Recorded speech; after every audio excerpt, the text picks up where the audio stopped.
अस्सलाम वालेकुम स्टूडेंट्स। तो आज हम बायोफिजिक्स का फर्स्ट चैप्टर स्टार्ट करने लगे हैं, जिसका नाम है एसेंशियल्स ऑफ थर्मोडायनामिक्स। तो सबसे पहले हम देखते हैं इस चैप्टर में कि थर्मोडायनामिक्स किसे कहते हैं, इसकी तारीफ क्या है। ठीक है, अब ये क्या है, डेफिनेशन इसकी देखते हैं। द ब्रांच ऑफ फिजिक्स, ये फिजिक्स की एक ब्रांच है, that deals with study of relationship, जो हमें रिलेशनशिप बताती है work, heat and energy, is called thermodynamics, उसे हम कहते हैं थर्मोडायनामिक्स। अब इसकी दूसरी डेफिनेशन देखने लगे हैं, ये इसकी मेन डेफिनेशन है। क्या? इन थर्मोडायनामिक्स में the transfer of heat is from high temperature, मतलब hotter body to colder body, या फिर hotter body to colder body, या high temperature to low temperature. ठीक है, हाई से लो या हॉटर से कोल्डर, एक ही बात है। मतलब हीट ट्रांसफर हो रही होती है हॉटर बॉडी से कोल्डर बॉडी की तरफ, उसे हम कहते हैं थर्मोडायनामिक्स। ठीक है, ये डेफिनेशन आपने इसकी याद रखनी है। अच्छा, अब हम इसमें बात करते हैं इनपुट इसमें क्या होगी। देखिए, एक हॉटर बॉडी है और एक कोल्डर बॉडी है। ठीक है, ये हॉटर बॉडी है और ये क्या है, ये कोल्डर बॉडी है सी से। तो क्या हो रहा है, हीट का ट्रांसफर हो रहा है। हीट मतलब क्यू से डोनेट करते हैं ना, तो क्यू का ट्रांसफर हो रहा है। ठीक है, तो इनपुट क्या है, हीट है। और आउटपुट क्या होगा, आउटपुट हमारा यहाँ पे वर्क बनेगा। ठीक है, आउटपुट क्या होगा, वर्क बनेगा। अगर हम एफिशिएंसी की बात करें, क्या एफिशिएंसी, एफिशिएंसी का फार्मूला क्या होता है, आपको पता है कि आउटपुट ओवर इनपुट, कि ऊपर आउटपुट आती है और नीचे इनपुट आता है। आउटपुट हमारे पास क्या है, वर्क, वर्क आएगा, और इनपुट क्या थी, हीट, तो हीट। मतलब डब्ल्यू ओवर क्यू जो है हमारे पास, वो क्या है, वो है थर्मोडायनेमिक्स की एफिशिएंसी। ये आपने याद रखना है। ठीक है, कि इसकी जो एफिशिएंसी है वो वर्क ओवर हीट है। ठीक है। अच्छा, अब हम अगर इसमें बात करते हैं कि हीट क्या होगी, पॉजिटिव होगी नेगेटिव होगी। देखिए, ये क्या है, हीट का नेचुरल फेनोमेना है। ठीक है, हीट का नेचुरल प्रोसेस है कि वो हॉटर बॉडी से कोल्डर बॉडी की तरफ जाएगी। जो चीज नेचुरल है, फेनोमेना है, मतलब नेचर के अगेंस्ट नहीं, नेचर के इलांग है, तो वो क्या होता है, पॉजिटिव प्रोसेस होता है। तो ये क्या होगा, पॉजिटिव। क्योंकि देखिए, हीट यहाँ पे ऐड हो रही है, इस तरह से भी इसको याद रखते हैं। यहाँ पे क्या हो रही है, हीट ऐड हो रही है। तो जब हीट ऐड हो रही होती है तो उस टाइम पे क्या आता है, हीट पॉजिटिव होगी। या फिर आप इसको ये याद रख सकते हैं कि ये नेचर नेचर के इलांग प्रोसेस हो रहा है, तो ये क्या है, एक पॉजिटिव फिनोमेना है, पॉजिटिव प्रोसेस है। ठीक है। अच्छा, अब हम देखते हैं इसकी एप्लीकेशंस। ठीक है, एप्लीकेशंस ऑफ थर्मोडायनामिक्स। थर्मोडायनामिक्स की एप्लीकेशंस देखते हैं कि कहाँ कहाँ ये यूज होता है। ये 2 नंबर का क्वेश्चन आता है कि एप्लीकेशंस ऑफ थर्मोडायनामिक्स लिखें, तो आपने क्या लिखना होगा। ये इसके एप्लीकेशंस हैं, कुछ मैंने ऐड किए हैं, 5 ही एप्लीकेशंस। पहली क्या है, जो हमारे पास पावर प्लांट्स होते हैं वो जनरेट करते हैं इलेक्ट्रिसिटी को by using law of thermodynamics. ये पावर प्लांट्स जो हैं वो इलेक्ट्रिसिटी जनरेट करते हैं थर्मोडायनामिक्स को यूज करके। बैटरीज और सेल्स जो होते हैं वो एनर्जी को स्टोर करते हैं थर्मोडायनामिक्स की मदद से। इसके अलावा मेडिकल इंस्ट्रूमेंट्स हमारे पास, जैसे कि एमआरआई हो गया, वो भी थर्मोडायनामिक्स को यूज करते हैं। फूड की प्रिजर्वेशन है, उसमें भी थर्मोडायनामिक्स यूज होता है। Cars and aeroplanes moves by using laws of thermodynamics. तो ये थर्मोडायनामिक्स की कुछ एप्लीकेशंस थी। इसके बाद देखते हैं रेफ्रिजरेशन। देखिए, आप लोग के माइंड में क्वेश्चन होगा कि सर आपने बताया कि जो हीट है वो ट्रांसफर हो रही है हॉटर बॉडी से कोल्डर बॉडी की तरफ। ठीक है, हॉटर से कोल्डर की तरफ। क्या इस तरह हो सकता है कि हीट कोल्डर से हॉटर की तरफ जाए? जी बिल्कुल हो सकता है। क्या? बिल्कुल हो सकता है। कैसे? अगर ये हॉटर से कोल्ड की तरफ हीट जा रही है तो इस प्रोसेस को हम क्या कहेंगे, देखते हैं। उस प्रोसेस को हम कहते हैं रेफ्रिजरेशन। क्या? उस प्रोसेस को क्या कहते हैं हम, रेफ्रिजरेशन। क्या मतलब, डेफिनेशन देखते हैं। The reverse process of thermodynamics is called refrigeration. क्या? कि थर्मोडायनामिक्स का जो रिवर्स प्रोसेस है उसे हम कहते हैं रेफ्रिजरेशन। मतलब वहां पे हॉटर से कोल्डर, यहाँ पे कोल्डर से हॉटर। अच्छा, रेफ्रिजरेशन की दूसरी definition, in refrigeration the transfer of heat is from low temperature, मतलब hotter body to colder, sorry, low temperature मतलब colder body to hotter body, या फिर हाई टेम्परेचर। ठीक है, ये बात आपने याद रखनी है। अच्छा, अगर हम इसमें इनपुट की बात करते हैं तो देखें, आपके जो कंप्रेसर्स हैं एसी में, ठीक है, या रेफ्रिजरेशन में जो कंप्रेसर्स लगे होते हैं, तो क्या होता है, उनको वर्क दिया जाता है। मतलब वर्क हमारा इनपुट होता है और आउटपुट क्या होता है, हीट होती है।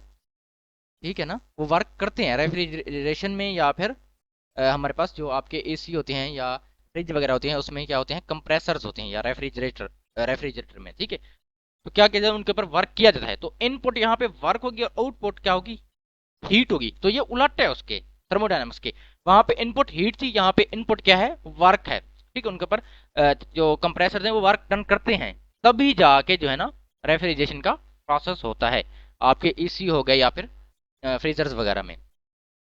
अगर हम एफिशिएंसी की बात करें तो यहाँ पे आउटपुट और इनपुट, तो एफिशिएंसी क्या होगी, क्यू बटे डब्ल्यू, क्योंकि हमारे पास आउटपुट क्या है, क्यू है। किस तरह से देखें, यहाँ पे ये दो बॉडीज हैं, ठीक है जी, ये कोल्डर बॉडी है और ये हाटर बॉडी है। तो हीट का ट्रांसफर कोल्डर से हाटर की तरफ हो रहा है, मतलब ये खुद ब खुद तो नहीं होगा ना, वर्क परफॉर्म करना पड़ेगा ना, जबरदस्ती हम हीट को लेके जा रहे हैं।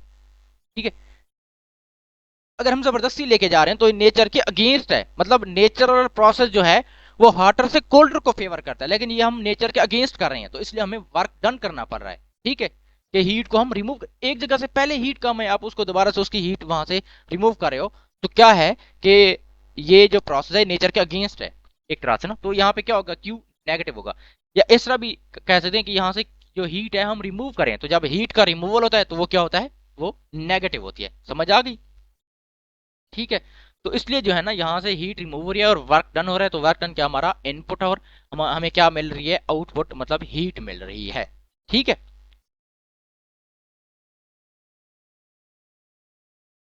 अब हम देखते हैं कि हीट एंड टेम्परेचर में क्या डिफरेंस है। क्या हीट एंड टेम्परेचर में क्या डिफरेंस है? हीट को डोनेट करते हैं क्यू से और टेम्परेचर को टी से। ठीक है, अच्छा क्यू ये क्या होगी, अब इसकी डेफिनेशन देखने आप लोगों ने, क्या है, the amount of energy that transfer from hotter body से कोल्डर बॉडी, के एनर्जी के एक अमाउंट जो हॉटर से कोल्डर बॉडी की तरफ जा रही है उसे हम कहते हैं हीट। अगर हम टेम्परेचर की बात करते हैं तो टेम्परेचर क्या है, डिग्री ऑफ या इंटेंसिटी ऑफ हॉटनेस और कोल्डनेस ऑफ ए बॉडी। कोई भी जिसम, कोई भी सब्सटेंस, कोई भी बॉडी कितना ठंडा और गर्म है उसे हम कहते हैं टेम्परेचर। कहते हैं कि आपका टेम्परेचर, इस बॉडी का टेम्परेचर कितनी है, मतलब एक्चुअली हम ये बता रहे थे कि वो जिसम जो है कितना ठंडा और गर्म है।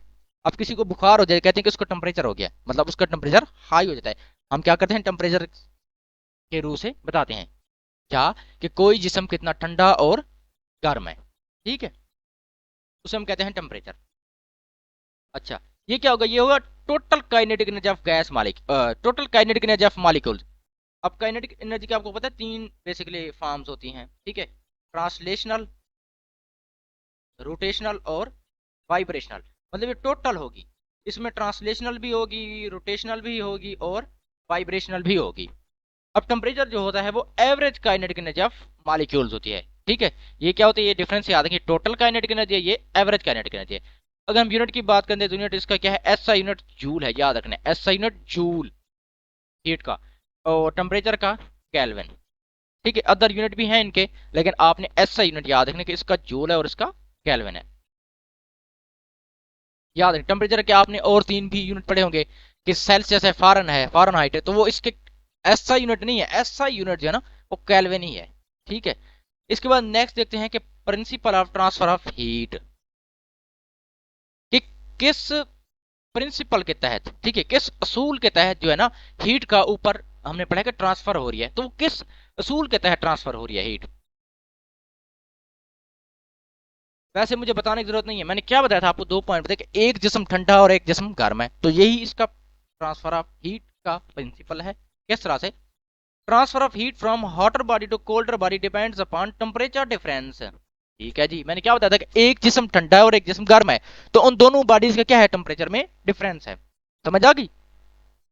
अच्छा जी, क्या, कि transfer of heat from hotter body to colder body depends upon temperature difference. Next, greater the temperature difference greater will be transfer of heat and vice versa. मतलब अगर टेम्परेचर का डिफरेंस ज्यादा है तो क्या होगा, हीट का ट्रांसफर ज्यादा होगा। ठीक है, हीट ज्यादा ट्रांसफर होगी। अगर टेम्परेचर का डिफरेंस कम है दोनों बॉडीज के दरमियान, तो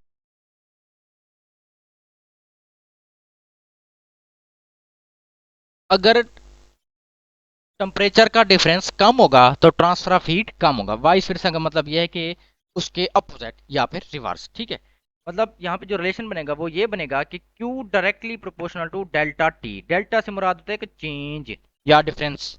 ठीक है, चेंज या फिर डिफरेंस। ठीक है, और टी से मुराद टेम्परेचर। आगे है मोड्स या फिर ways of transfer of heat, कि जो हीट का ट्रांसफर है वो कैसे होता है, उसके क्या तरीके हैं। फॉलोइंग आर मोड्स या फिर ways of transfer of heat. अगर हम सॉलिड्स की बात करते हैं, ये आपने याद रखना है कि आपको एससीक्यूज भी आता है कि principle of transfer of heat and modes of transfer of heat ये बताएं। और एमसीक्यूज में आपसे मोड्स पूछे जा सकते हैं कि सॉलिड में बताएं, फ्लूइड्स में बताएं और वेव्स में बताएं। ठीक है, अच्छा गैसेस। गैसेस में क्या होगा, गैसेस में आपके पास ट्रांसफर ऑफ हीट जो होता है वो थ्रू कंडक्शन होता है। याद रखना है, थ्रू कंडक्शन। पूछेगा कि गैसेस में ट्रांसफर ऑफ हीट कैसे होता है, तो आपने बताना है कि थ्रू कंडक्शन। ये आपका एमसीक्यूज आ सकता है। अगर हम फ्लूइड्स की बात करते हैं, फ्लूइड्स में हमारे गैसेज आ जाते हैं और लिक्विड्स आ जाते हैं। इनमें जो ट्रांसफर ऑफ हीट है वो थ्रू कन्वेक्शन है। ठीक है, थ्रू कन्वेक्शन। ये आपसे पूछा जाता है कि फ्लूइड्स में बताएं कि जो हीट का ट्रांसफर है, या फिर फ्लूइड्स में हमारे पास गैसेज भी आ जाते हैं और लिक्विड्स भी आ जाते हैं। ठीक है, जो ट्रांसफर ऑफ हीट है वो कन्वेक्शन के जरिए है। तो देखिए टू द पॉइंट चीज यहाँ पे लिखी हुई है, तो आपने ये एमसीक्यू के लिए याद रखना है। अगर वेव्स की बात करते हैं तो वेव्स में जो ट्रांसफर ऑफ हीट होता है वो थ्रू रेडिएशन होता है। ठीक है, ये बात आपने याद रखनी है। इसके बाद हम एक कंपैरिजन देखते हैं कि specific heat, molar specific heat और हीट कैपेसिटी में क्या फर्क है। ये आपने याद रखना है, इसको समझना है आपने। ठीक है, इसको समझना है। स्पेसिफिक हीट, इस वर्ड जहां पे भी स्पेसिफिक आ जाए आपने याद रखना है कि जो हमने मैस है उसको स्पेसिफाई कर देंगे, सब्सटेंस के मैस को। जहां पे मोलर आ जाए वहां पे नंबर ऑफ मोल्स कंसीडर करेंगे, पहले तो ये पता होना चाहिए। और जहां पे हीट कैपेसिटी आ जाए ना वहां पे हम मैस देखेंगे और ना ही नंबर ऑफ मोल्स देखेंगे, क्रॉस का मतलब नहीं देखेंगे। ठीक है, ये पॉइंट अपना पहले आप क्लियर कर लें। ठीक है, स्पेसिफिक हीट में क्या देखेंगे, मैस। मोलर स्पेसिफिक हीट में number of moles. And heat capacity में ना तो मोल्स देखेंगे और ना ही सॉरी, ना तो मैस देखेंगे और ना ही मोल्स देखेंगे। ठीक है, क्लियर कर लें ये बात। अब हम चलते हैं डेफिनेशन। डेफिनेशन तीनों की बिल्कुल सेम है, सिर्फ एक एक वर्ड का चेंज है। अगर हम स्पेसिफिक हीट की बात करें, क्या स्पेसिफिक हीट क्या डेफिनेशन है, the amount of heat required to raise the temperature of 1 kilogram of substance. यहां पे हमने स्पेसिफाई कर दिया कि जो सब्सटेंस है उसका जो टेम्परेचर है, ओ सॉरी, जो सब्सटेंस है उसका जो मैस है वो 1 किलोग्राम है, और जो टेम्परेचर राइज कर रहे हैं वो भी 1 केल्विन राइज कर रहे हैं। क्या, जो सब्सटेंस है वो 1 kg है। ठीक है, और जो उसका टेम्परेचर है वो भी 1 केल्विन है।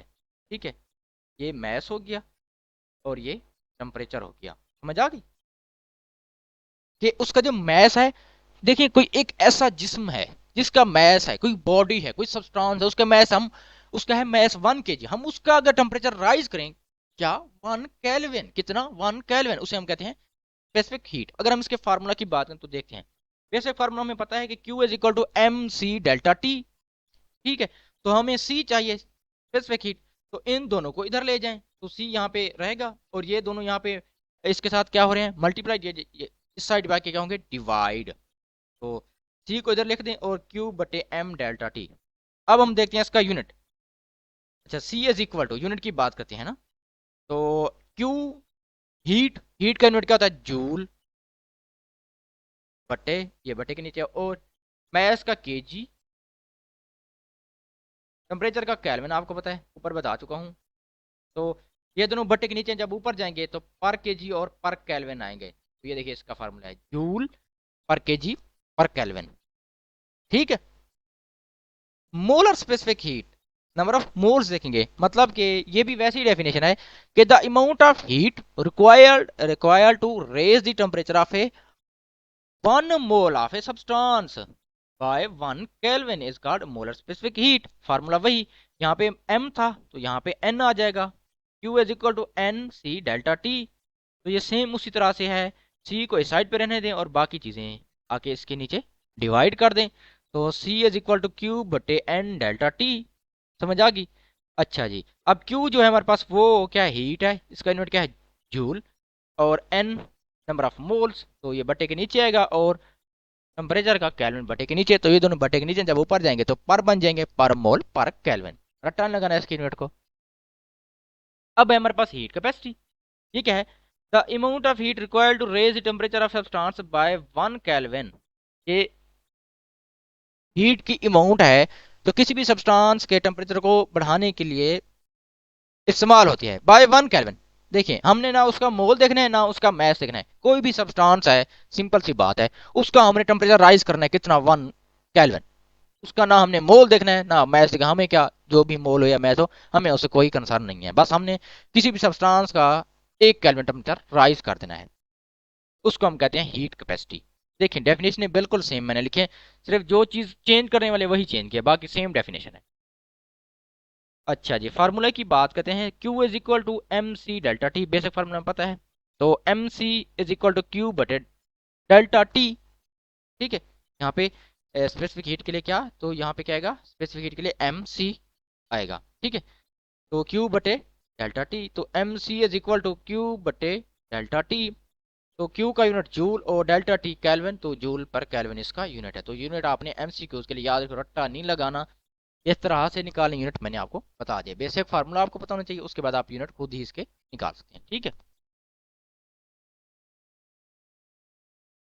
इसके बाद नेक्स्ट एक टॉपिक है एनर्जी। हमने हीट देखा तो एनर्जी को भी देख लेते हैं थोड़ा सा। एनर्जी क्या होती है? Ability to do work is called energy. काम करने की सलाहियत को जो एनर्जी कहते हैं, आप 9th क्लास से पढ़ते आ रहे हैं।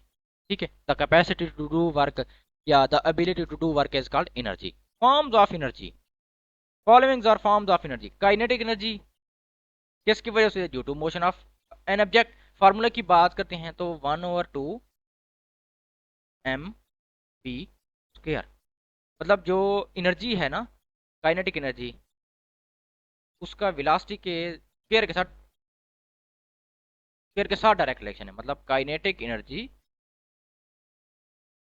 Is directly proportional to velocity का स्क्वायर। डायरेक्टली प्रोपोर्शनल है वेलोसिटी के स्क्वायर के साथ इसका। मतलब अगर हम वेलोसिटी 2 टाइम करेंगे तो यहाँ पे 2 लगाएं और उसके ऊपर 2 है, तो एनर्जी 4 टाइम हो जाएगी। ये आपने याद रखना है। आप सिनेरियो बेस्ड एमसीक्यू पूछे जा सकते हैं कि अगर हम वेलोसिटी को डबल कर दें तो काइनेटिक एनर्जी क्या बनेगी, काइनेटिक एनर्जी 4 टाइम हो जाएगी। अगर हम मास को डबल करें तो काइनेटिक एनर्जी डबल। ठीक है, इसके बाद नेक्स्ट है potential energy. Energy store due to position of an object. इसका जो यूनिट, सॉरी, यूनिट तो सेम आएगा एनर्जी का, जूल। फार्मूले की बात करें तो वो है M G H, potential energy is equal to S into G into H, height. ठीक है, जी क्या है, ग्रेविटेशनल एक्सेलरेशन। थर्मल एनर्जी क्या होती है, ड्यू टू हीट। के बाद देखते हैं केमिकल एनर्जी क्या होती है, due to stored in energy stored in chemical bonds. Electrical energy क्या होती है, energy due to electric charges. Nuclear energy, energy stored in atomic nuclei. Mechanical energy, sum of kinetic and potential energy. मतलब kinetic and potential energy को अगर हम सम कर दें तो वो हमारे पास क्या बनती है, मैकेनिकल एनर्जी बनती है। ठीक है, इसके बाद जो नेक्स्ट टॉपिक है वेरी वेरी इंपॉर्टेंट है और ये ट्रिकी टॉपिक है। आपको मैं इसमें एक शॉर्टकट बताऊंगा, इंशाल्लाह मजा आएगा आपको इस टॉपिक में। टेम्परेचर स्केल की कन्वर्जन किस तरह से हम करते हैं। आपको पता है कि टेम्परेचर के बेसिकली 3 स्केल्स हैं, क्या, सेल्सियस, फ़ारेनहाइट एंड केल्विन। आपने 9/2, ठीक है, या 5/9 और -30 ये याद रखे होंगे। तो वो जो है ना थोड़ा सा मुश्किल है, कंफ्यूजिंग है। अब मैं आपको बताना चाहूंगा कि शॉर्टकट यहाँ पे, मतलब बेसिक एक फार्मूला है यहाँ पे इसका जो है ना, अगर आपको वो फार्मूला समझ में आ गया तो आप किसी भी स्केल को सेकंड्स के अंदर कन्वर्ट कर सकते हैं। देखें किस तरह से।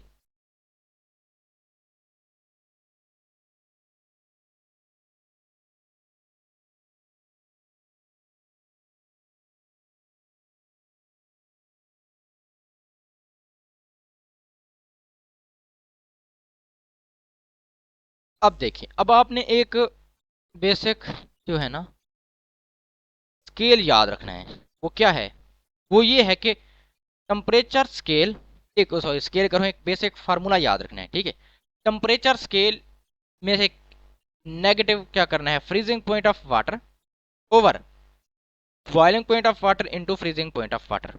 मतलब आपने क्या करना है कि कोई भी टेम्परेचर का स्केल लेना है, उसमें से क्या करना है, वाटर का जो उस स्केल में फ्रीजिंग पॉइंट है वो क्या करना है, सब्ट्रैक्ट करना है, बटे कर देना है boiling point of water and freezing point of water in that scale is equal to constant. वो किसके इक्वल होगा, कांस्टेंट के। ठीक है। अच्छा, आपको पता है कि हमारे पास 3 स्केल्स हैं, पहले ये पता होना चाहिए, सेल्सियस, फ़ारेनहाइट एंड केल्विन। यहां से आते हैं एमसीक्यूज, और वो एमसीक्यूज आते हैं टेम्परेचर कन्वर्जेंस के, कि सेल्सियस को फॉरेन में करें, फॉरेन को सेल्सियस में, केल्विन को फ़ारेनहाइट में। तो काफी कंफ्यूज हो जाते हैं स्टूडेंट्स कि हमने पहले कौन सी चीज सब्ट्रैक्ट करनी है, मल्टीप्लाई करनी है, अक्सर कंफ्यूज हो जाते हैं। तो यहां से एमसीक्यूज आपके आते हैं। ठीक है। तो अब जो हमारा केल्विन स्केल है, आपको पता है केल्विन स्केल में जो वाटर का फ्रीजिंग पॉइंट या आइस पॉइंट ऑफ वाटर भी कहते हैं, वो कितना है, वो आपको पता है 0 डिग्री सी है।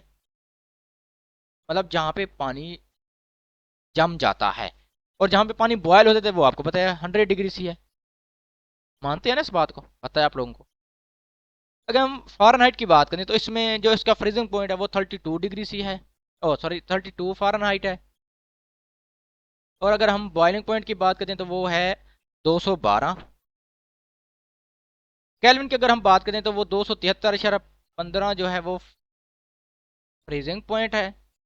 और अगर हम बॉइलिंग पॉइंट की बात करते हैं तो वो 373.15 है। ये आपको पता होना चाहिए। ठीक है, ये आपने याद रख लेने।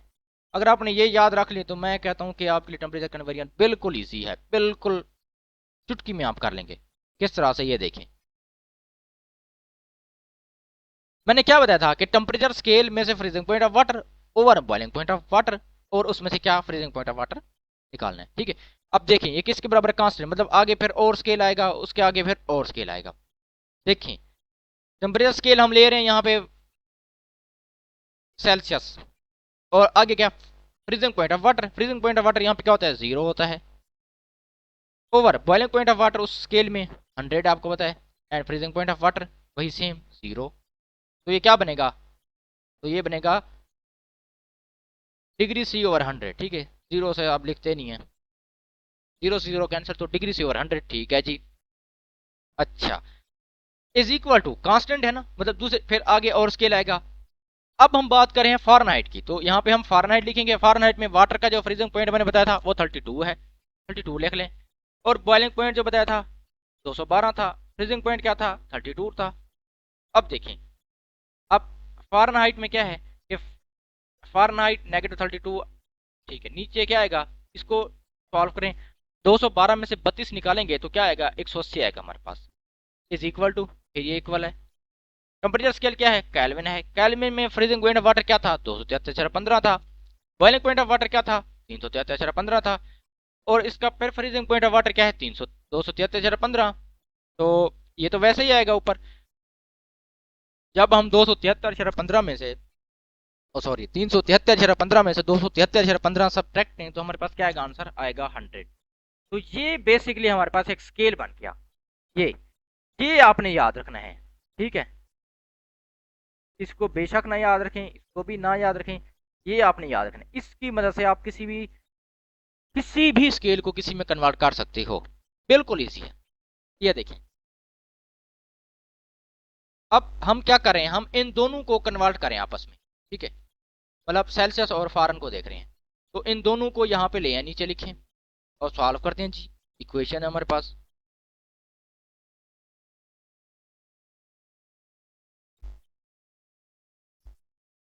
ये देखिए जी।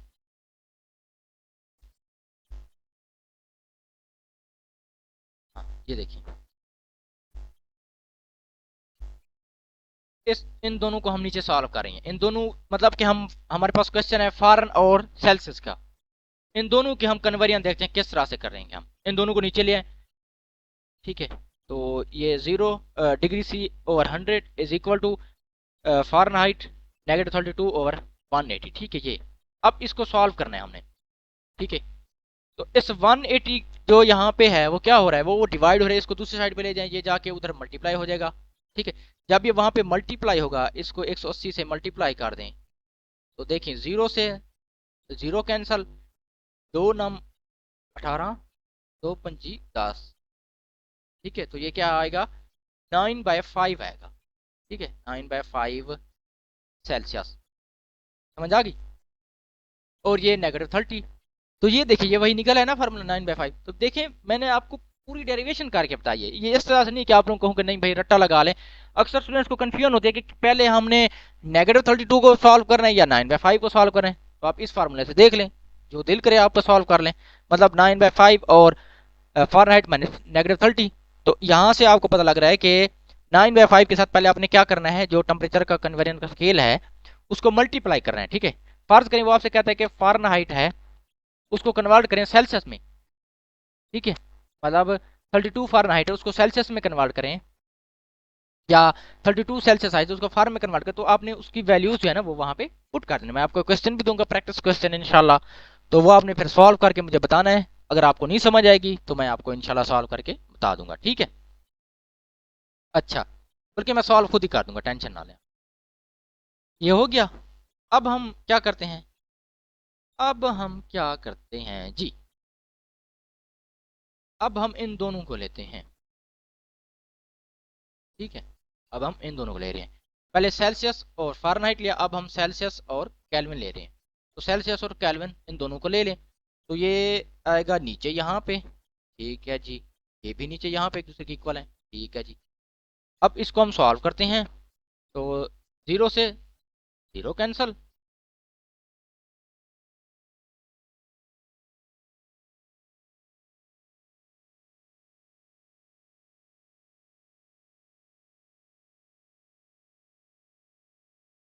ओ सॉरी, ये 180 नहीं है यहाँ पे, ये 100 है। इसको 180 यहाँ पे 100 है। ठीक है, तो ये 100 के साथ 100 कैंसिल, क्योंकि हमने ये दोनों लिए थे ना, वो ऐसे लग रहा है कि जैसे 1 है, 180 नहीं है, 100 है। ठीक है, तो ये 0, 2 0 के साथ 0, 2 0 कैंसल। ठीक है, तो ये degree C is equal to Kelvin negative into 273.15। ठीक है, तो इस तरह से आपने कन्वर्ट करनी है। आपके पास एक बन गया बेसिक फार्मूला। अब अब हम करते हैं फारन और केल्विन को। ठीक है, इन दोनों को, तो ये देखें फारन और केल्विन को,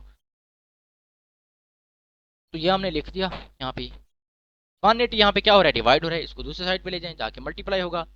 तो फिर सॉल्व करें, अगर 180 ऊपर रखें, फिर हम सॉल्व करते हैं तो यही आता है 9/5। क्या आता है, 9/5। ठीक है, तो यहाँ पे आप वैल्यूज पुट करेंगे और आप उसको सॉल्व कर लेंगे। अच्छा जी, अगर हमारे पास क्वेश्चन आ जाए कि टेम्परेचर के चेंज को कन्वर्ट करें, टेम्परेचर के चेंज को, तो क्या, अगर आपको क्वेश्चन आ जाए, फर्ज करें हमारे पास टेम्परेचर क्या है, temperature is equal to 40 degree C. वो कहता है इसको हम फ़ारेनहाइट में कन्वर्ट करें और केल्विन में कन्वर्ट करें। क्वेश्चन है मेरा,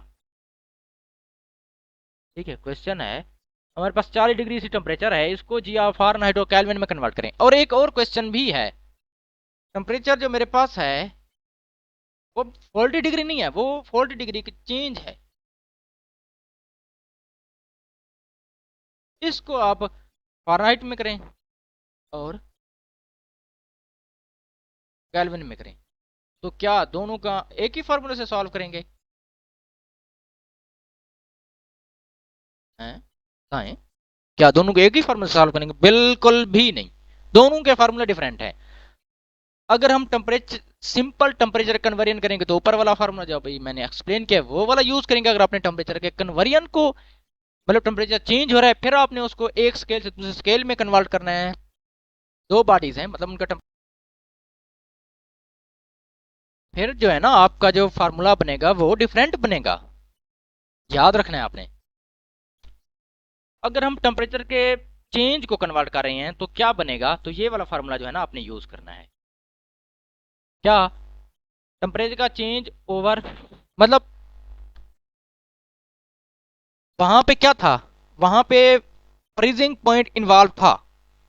यहाँ पे क्या करना है, यहाँ पे फ्रीजिंग पॉइंट नहीं लगाना, बस जस्ट उसका जो है ये वाला फॉर्मूला आपने लेना है।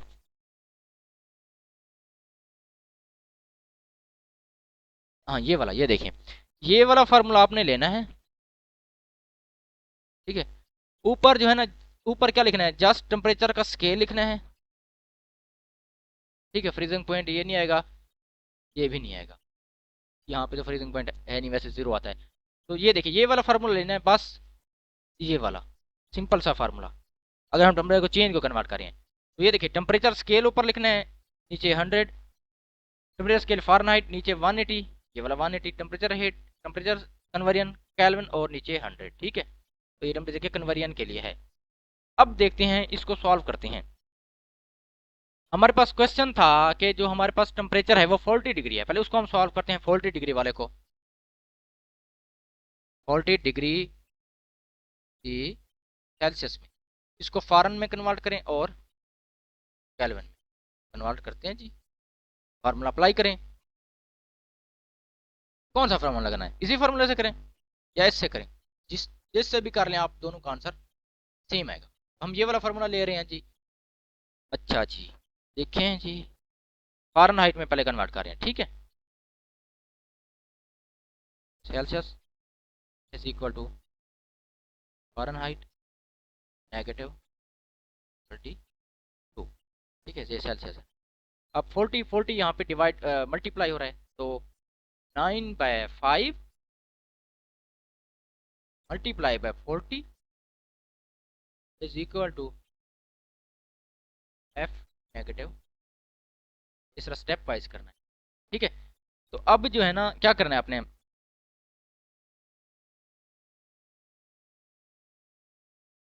इसको सिंप्लीफाई करें।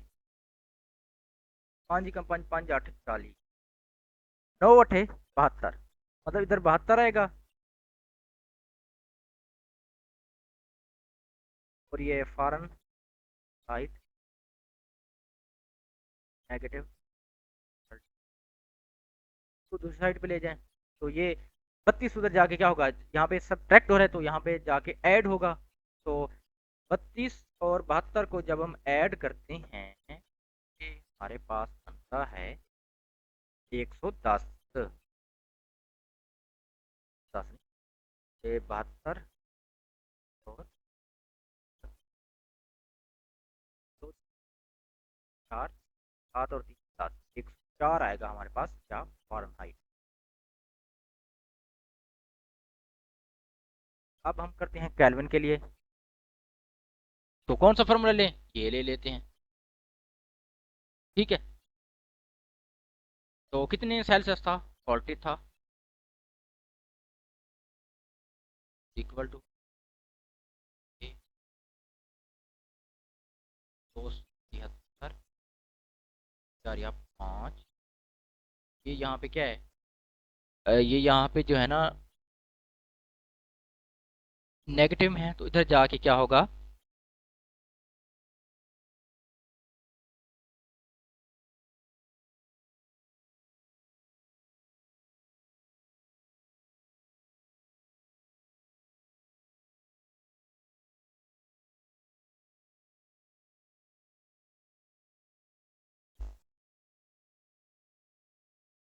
इधर जाके ये ऐड होगा,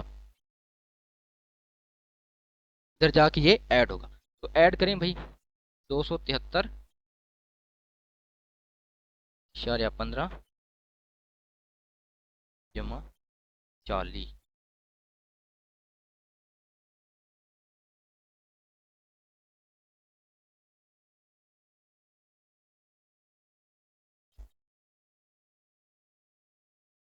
तो ये बनेगा हमारे पास 313 इशारा 15, तो 13 इशारिया। ठीक है, तो अब हम दूसरा देख लेते हैं।